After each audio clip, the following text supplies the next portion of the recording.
Mother Nature just doing her thing all over the plate. So once upon a time there was a big blam and all of these rocks went everywhere. Some people called them planets. One of these rocks had some water on it.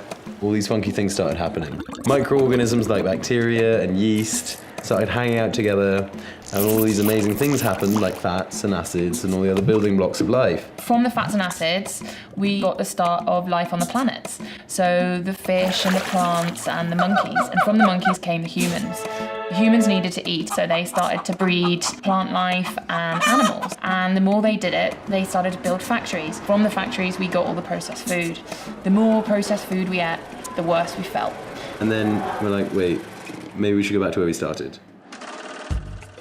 So everything's based on fermentation, basically. We're fermenting all our own soft drinks, which we're pairing with gin. We make all our own sauerkraut and kimchi, and all of those flavors flow through the menu. There's all sorts of reasons why fermentation is now popular. A lot of it's based on all of the recent health claims. I can't possibly comment on any of that because I'm not a doctor, but I just think it tastes great. Tastes really banging. Tastes outstanding, actually. Tastes so good. We're just super passionate about fermentation because of all of the diversity of flavor that it offers you. There's like an infinite variety. All that we're doing is introducing bacteria and yeast to sugar, or introducing salt to a vegetable and letting it do its own thing, to let Mother Nature do whatever she wants, to have her wicked way and serve them up to people. It is getting people to drink something different, and sometimes it does taste like mushrooms. If you think back to when you were 12 and when you were trying wine for the first time, you didn't like it and you were just drinking it because you thought it was sick, but actually it tastes like, I don't know what I was going to say, like moldy donkey butt. It's not going to taste that great the first time. It's more about acclimatizing your palate. Tangent. So we got three elements to the gin and tonic: the tonic, the ice, and the gin. And by fermenting the tonic, you're getting a whole diversity of flavor, and I find that's what's missing in the market at the moment. So I've got the ginger going and the turmeric in one jar, and then I'm doing a water kefir, like a tibicus fermentation on the side. Ginger and turmeric are taking about a week. The water kefir will take 3 to 4 days, depending on the temperature.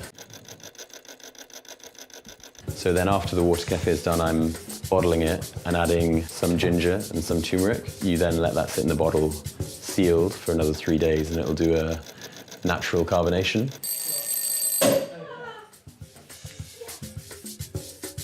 The other ingredients are just a basic gin recipe, which is just juniper, coriander, cinnamon, cardamom, cloves, angelica, licorice, and lemongrass. We're just getting a rowdy hunk of ice, putting it in the glass, adding the gin, and then you've got your outstanding gin and tonic with a bit of garnish. A lot of the times I find myself giving disclaimers because I'm afraid people aren't used to the flavors, or they're used to more sweet things. More often than not, the food just speaks for itself. The drinks speak for themselves, so that's really reassuring, and that's why we're doing this project, is just to see if anybody wants it, to see if anybody's keen for our fermented veggies and our fermented sodas, fermented tonics. Just trying to do something slightly more, slightly less, slightly different. I'm sure there was a conclusion. So I just love turmeric so much, I don't know how to spell it. Very dyslexic.